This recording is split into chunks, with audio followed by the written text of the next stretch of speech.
Hey everyone, today we're going to talk about another case study about a CPG brand. Basically, they were selling Japanese products and they were selling across the world. They have multiple SKUs, probably like around 3 to 4 thousand SKUs.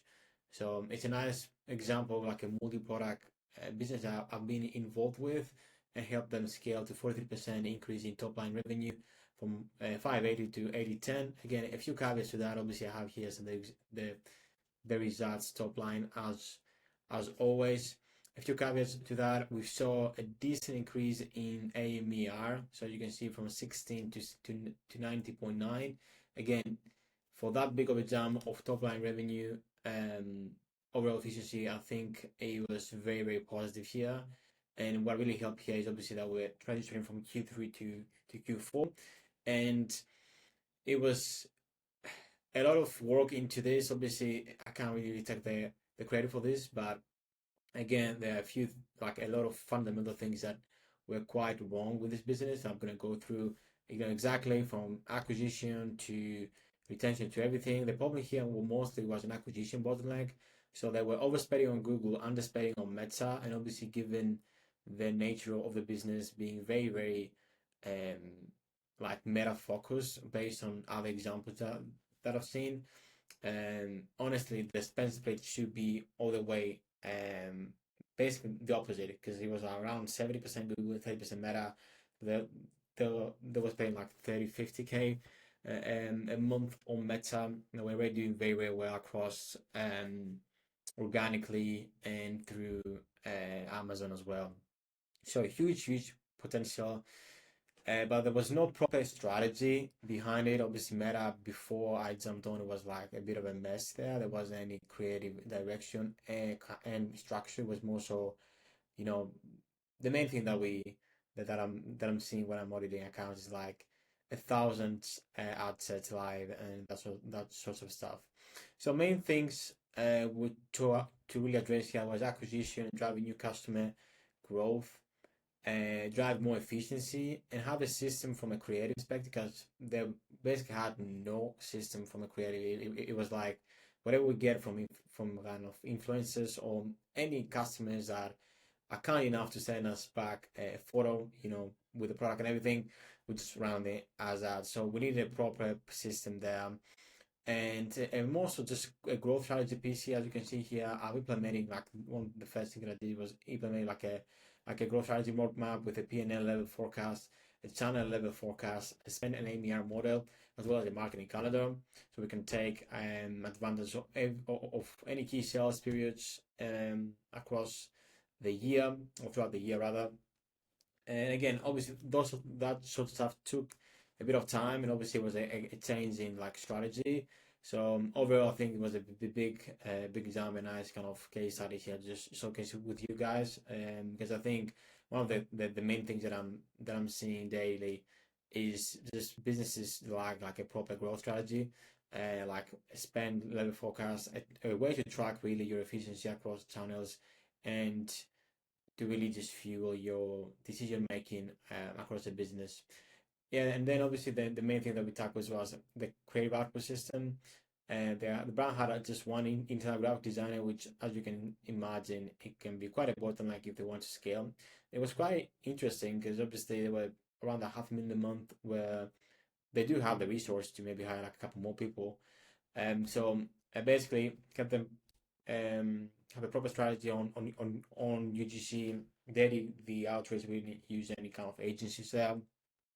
And obviously, the static output was internal. They did hire another person eventually, but I was building the systems there.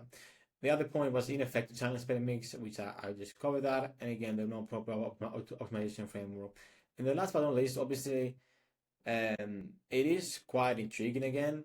Like most of the businesses actually like don't have that issue, but they have a very ineffective way of like approaching CRM and retention basically without taking advantage of the marketing calendar. They were just setting some very rubbish, honestly, emails to their base. So there was a lot of revenue that was just sitting there basically because they have acquired quite a bit of customers as well as just putting a proper strategy there as well.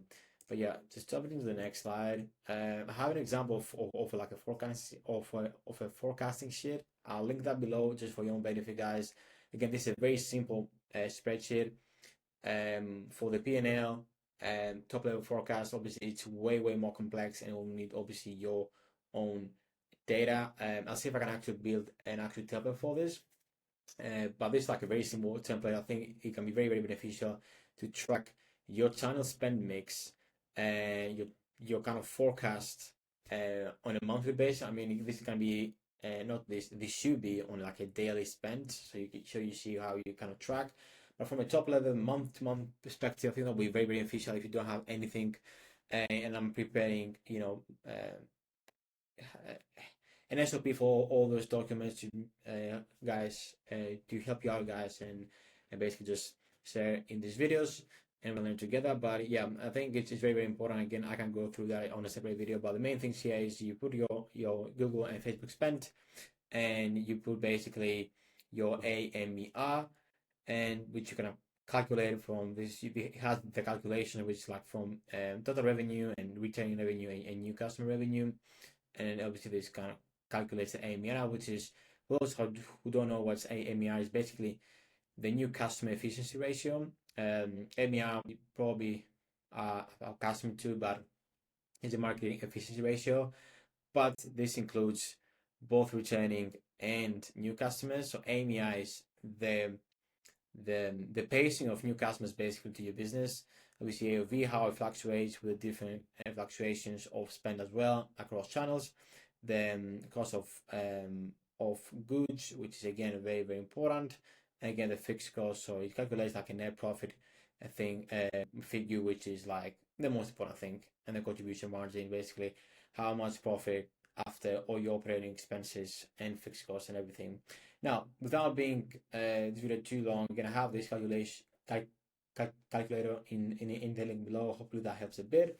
But yeah, let's actually jump into the main thing again. Obviously, there was a lot of things that we took over. The first thing was actually strategizing the forecasting series. Unfortunately, I kind of saw it stuff because, as you can imagine, we are going so deep to like daily profit margins and everything, so it's quite sensitive information. But the first thing we did was actually put a proper growth strategy process here. I've analyzed the last 12 months of the business, a bit of the P&L, and made a forecast from a P&L perspective, but also from a channel spend mix perspective as well. So we can obviously see how net profits and how we can increase revenue here. But yeah, meta first, that was the main thing to drive new customers and acquisition. Again, straight away, there was no account structure for scale and efficiency. Merchandise, they had account across top 3 categories. Like I said, they had like 6,000 SKUs. So we need to kind of merchandise and really focus on those categories that were bringing the most of the revenue. And that was basically had a snack category, like a food snack category, the skincare, as you may imagine, and they had another one which was kitchenware, or like kitchen and kind of cookware as well. Now we focus on these three. Obviously, we want to not isolate, but really consolidate our resources across some top performing SKUs. We run some data or like top or like catalog or products included here, but mostly we just focus on these three top categories. Now, then we produce new creative using August personas that we haven't been tested. Again, I'm going to go through this in a couple of seconds. And again, it really helped with that new customer piece because, like I said, they were just testing some very fundamental stuff there in terms of like statics, really no proper growth. So as you can imagine, pretty much anything that we could do, honestly, it would really help here. There wasn't like a big kind of breakthrough strategy. It was mostly just back to the basics. Now, catalog campaigns work like a charm, and I've seen this time and time again when we have multiple products and campaigns, not campaigns, but businesses that have like a lot of SKUs here. So make sure you actually utilize them. Please, just a big caveat here. This and we are going to cover a bit on the campaign structure as well in a bit, but those were actually running on a separate campaign, separate Advanced Plus shopping campaign, because they get like a lot of spend across if you mingle them together with statics and videos and that sort of stuff. Now we switched everything to 7-day click, as more than 60% of the revenue here were viewed through conversions, which is not ideal. And that basically means that the purchases are not really incremental to the business. So we want Facebook to optimize for people who just clicked and purchased, and the algorithm to optimize for those purchases. And especially if we're actually really using cost caps here, which we are, more than 6% were viewed through conversions, which is again not ideal for Meta to kind of optimize for people who we don't really know if they actually made the purchase. So I consolidated as 82%, and I have put a screenshot here, was actually stuck in learning. Believe it or not, this is insane. Um, Again, we utilize exclusions, always prospect new customers, Pixel and Klaviyo buyers, Klaviyo buyers, or however you guys pronounce that, into exclusions.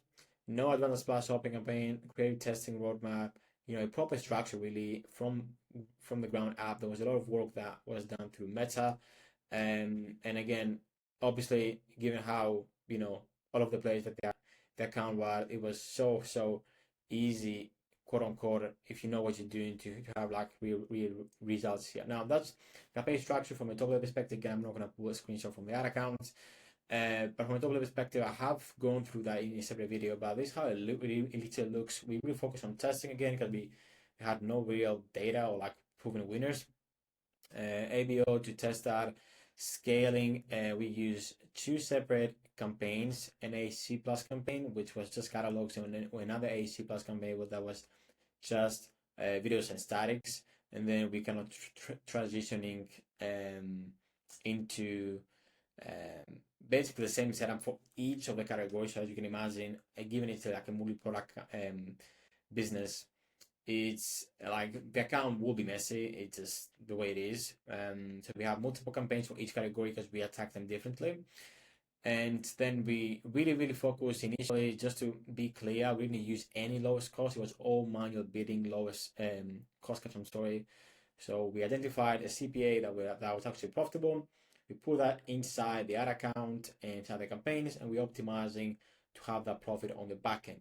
That's one of the big mistakes and big thing to kind of highlight here, is that we need to have the ad account and the marketing connected to a financial outcome, which is the profit that we want at the end. And that's why I mostly run things on cost caps. I do like to use lowest cost as well, but this is the most established business and stuff where we basically can get a lot of spend through maybe on like key sales periods and everything. But like 90% of my spend is on manual bidding, believe it or not. But yeah, that's pretty much it from Meta. And then I'm gonna go over creative again. Of course, this video is already too long. Again, given the small scale of Meta, around 30 to 50K a month, we need to establish a proper creative strategy. That means research, actually setting the core angles, the personas, everything. Now, the good thing, obviously, that business has a lot of data. Even through Amazon, we leverage a lot of the reviews and everything. It was such a nice business to go to UGC, because obviously, like Japanese products to like the US and stuff, it can be very exciting for someone to kind of unboxing and everything. And that, like I said, we focus the output across top 3 categories. Do the same for your business. You might have like 3 products, not like thousands, but still maybe one is doing the best. And another very important thing is to create a creative output system that really help us get more content consistently.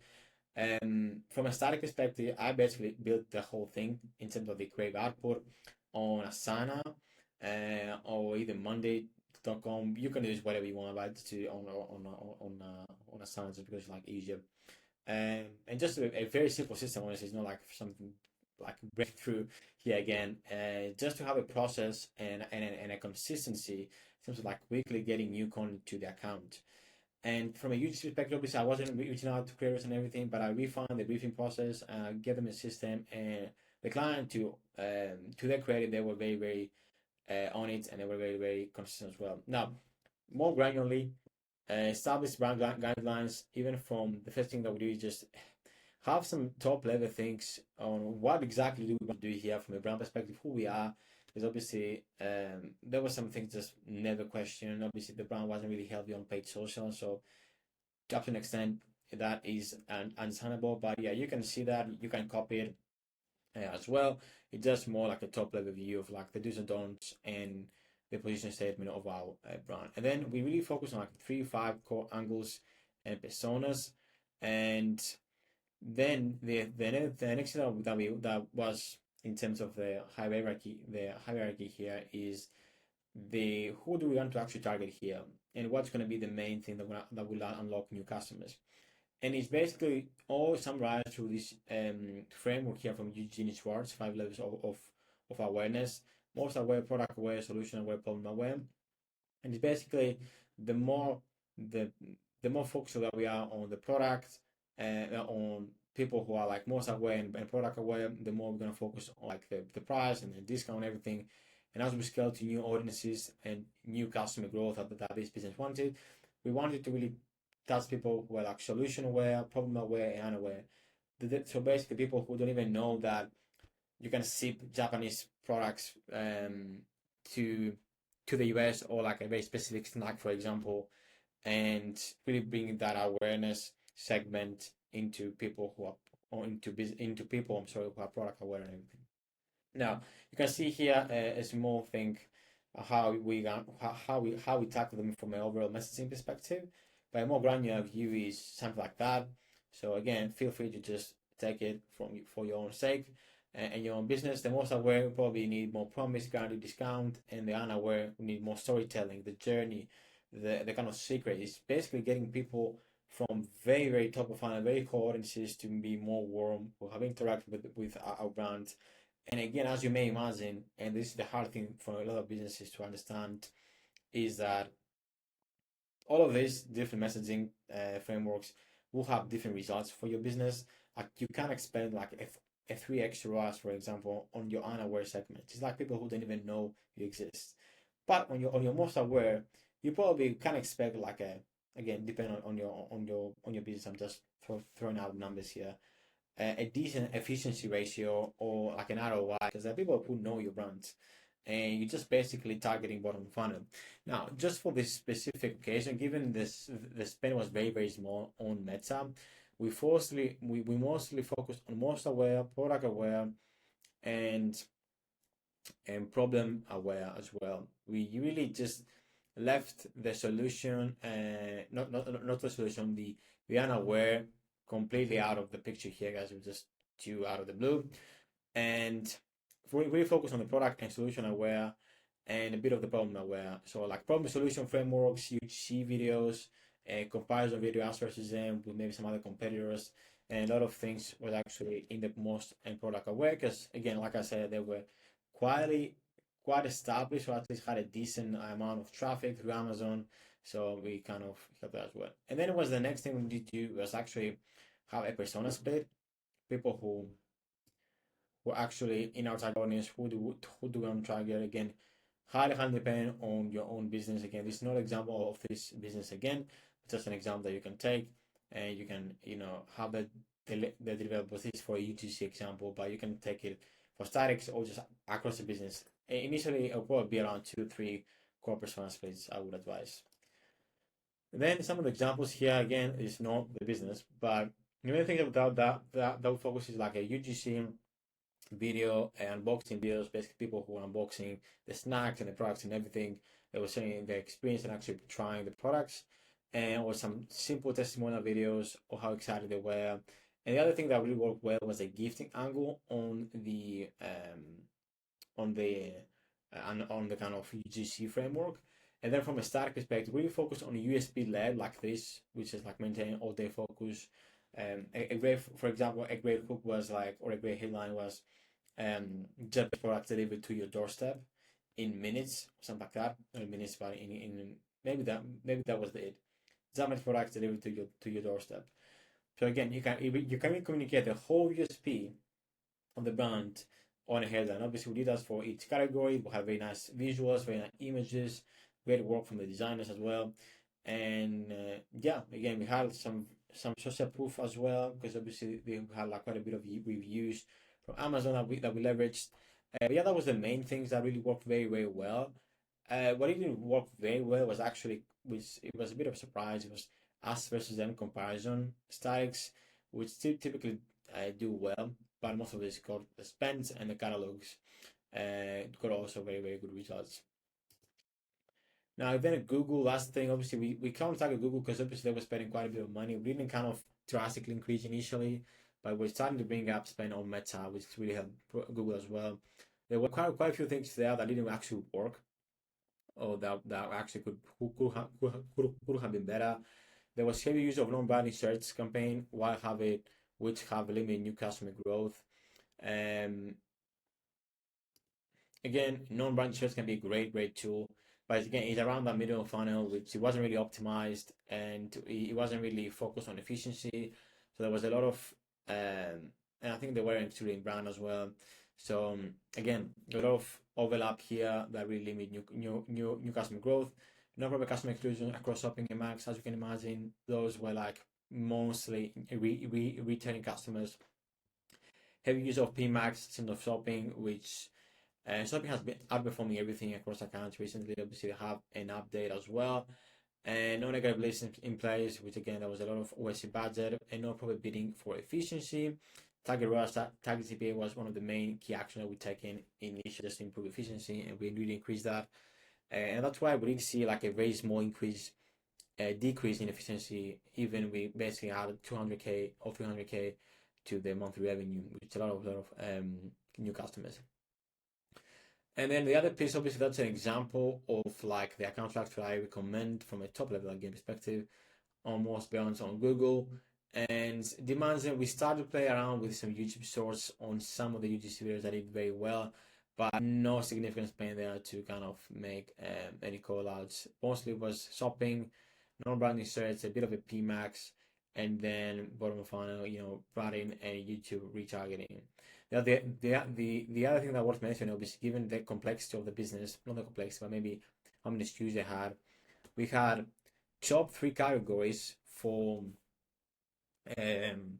for PMAX, basically was for shopping, I'm sorry, and then we break those in their own shopping campaigns, whereas PMAX, you put all the products in, and then we kind of segment into like top performers, low performers, was another thing. But yeah, that was a kind of everything here. I hope you really enjoyed the video. I hope you took some valuable things from your end. Main things: have a proper growth strategy, set the things, be clear on your calculations and on your financial outcomes that you want, so you can translate them back into the ad accounts and the channels. But yeah, thanks a lot for watching this, and yeah, if you have any questions, feel free to talk.